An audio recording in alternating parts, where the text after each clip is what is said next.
मैं सभी भारतीय नागरिकों से अनुरोध करना चाहता हूं कि उत्तर प्रदेश में भाजपा की जीत नहीं हुई है, ये बेईमानी की जीत है, चुनाव आयोग की मिलीभगत की जीत है। विश्व सूत्रों से ज्ञात हुआ है कि पहले ही ईवीएम सेट कर दी गई थी, जिसमें 400-500 वोट जो है उसमें सेट कर दिया गया था और सपा अध्यक्ष अखिलेश यादव को घुमाने के चक्कर में ईवीएम इधर से उधर ट्रांसफ़र की जा रही थी। वीपैट मशीन और जितने भी कर्मचारी अधिकारी हैं और इसके लिए सबसे बड़ी अगर गुनहगार कोई दल है उत्तर प्रदेश के लिए तो कांग्रेस है। श्रीमती प्रियंका गांधी वाड्रा जी के साथ वो जो है भाजपाई दलाल संदीप सिंह, अजय कुमार लल्लू, धीरज गुजर, इस टाइप के जब दलाल रहेंगे, क्या कारण है कि श्रीमती प्रियंका गांधी वाड्रा को छोड़ करके, कांग्रेस पार्टी को छोड़ करके, कांग्रेस के तमाम कद्दावर मजबूत नेता चले गए? उत्तर प्रदेश में किस आधार पर? क्या छात्रों के ऊपर लाठीचार्ज करने के खुशी में छात्रों ने वोट दिया है, या किसानों की फसलें चरी जा रही हैं उसके खुशी में वोट दिया है? ऐसा कतई नहीं है। इसी गवर्नमेंट में महिलाओं का चीरहरण हुआ था लखीमपुर खीरी में।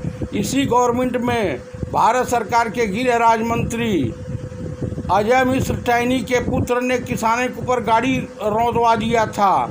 पश्चिमी उत्तर प्रदेश के किसान आंदोलन में कहीं दूर दूर तक नहीं दिखाई दे रहा था कि बीजेपी जीत रही है, लेकिन अपनी बेईमानी, अपने कुटिल चाल और आरएसएस के वजह से ईवीएम में हेरा फेरी करके और चुनाव जीती है। मैं माननीय सुप्रीम कोर्ट ऑफ इंडिया के चीफ जस्टिस से अनुरोध कर रहा हूं कि तत्काल प्रभाव से जितनी भी ईवीएम मशीन है उनको सील कर दी जाए, उनको देखा जाए कि किस तरह से उत्तर प्रदेश के भ्रष्ट अधिकारी और कर्मचारियों की वजह से इस तरह की का खेला हुआ है, किस तरह से चुनाव आयोग हमारा जो है बौना साबित हुआ है। चुनाव आयोग इस वक्त आरएसएस और बीजेपी की रखैल के तौर पे काम कर रहा है।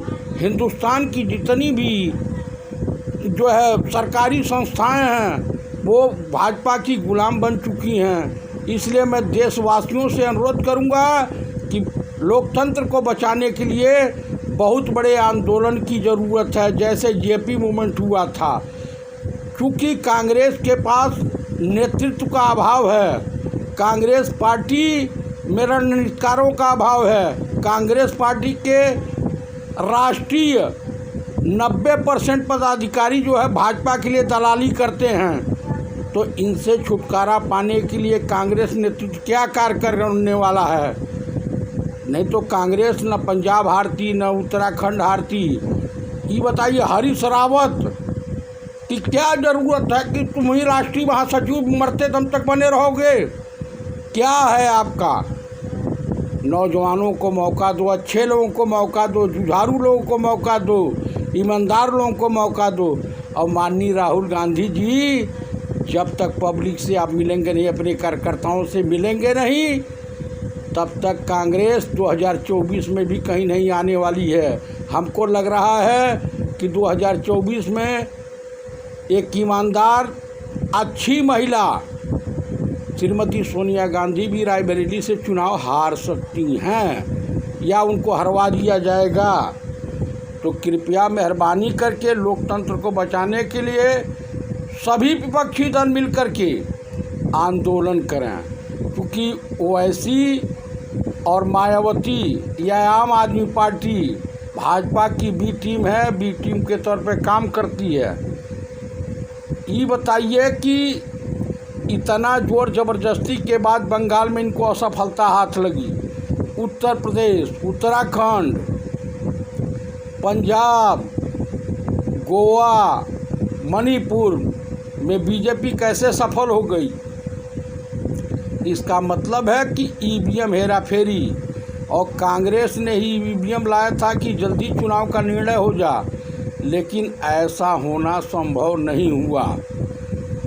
इसलिए हमें ये देश का जो चुनाव आयोग है जवाबदेह बने और जितने भी IAS DM और कलेक्टर की वहाँ से हेरा फेरी हुई है इनको तत्काल प्रभाव से जेल भेजा जाए। और जनता को चाहिए कि चाहे कलेक्टर हो, SP हो या कर्मचारी हो, जितने भी भ्रष्ट कर्मचारी हैं इनको मिलते ही इनका स्वागत लाठी डंडों से करना चाहिए, बिना उसके किए सुधरेंगे नहीं। तो इसलिए अब न पुलिस प्रशासन और न शासन और न सरकार, BJP सरकार से भरोसा छोड़ दें, क्योंकि हिंदुस्तान लगभग कंगाल हो चुका है। हिंदुस्तान की जनता को BJP RSS वाले यही चाहते हैं कि ये जो है 2 टाइम का भोजन, 1 टाइम का भोजन भिखारियों की तरह से पावे और उसी में ही समझें कि यही जो है प्रगति का रास्ता है। भारत कहीं कोई प्रगति नहीं करने जा रहा, कहीं कुछ नहीं करने जा रहा। विश्व में कैसा डंका बज रहा है, माननीय प्रधानमंत्री जी का ईश्वर ही मालिक है। मैं इसी के साथ भारतीय नागरिकों से कह रहा हूं कि 5 साल और भी आप लोगों के पतन का कारण बनेगा। अरे कुत्ते की तरह से मारेगी यही RSS BJP वाले। जिस तरह से अंग्रेज शोषण करते थे तुम्हारे बहू बेटियों का, उसी तरह का शोषण होगा। तब तुम लोग का होश ठिकाने आएगा। टुकड़े और सबसे बड़ा इस देश का अगर कोई कौम है तो सनातनी ब्राह्मण समाज है। कुत्ते से भी बदतर दशा में पहुंच गया है। इस साले जूते खा रहे हैं, उसके बाद भी इनकी आँख की पट्टी नहीं खुल रही है। अरे जाओ, मैंने तो संकल्प लिया मैं किसी ब्राह्मण समाज के किसी व्यक्ति की कोई मदद नहीं करूंगा, कभी भी नहीं करूंगा, मरते दम तक नहीं करूंगा। क्योंकि इतनी नीच कौम, इतनी नीच बिरादरी कोई नहीं है।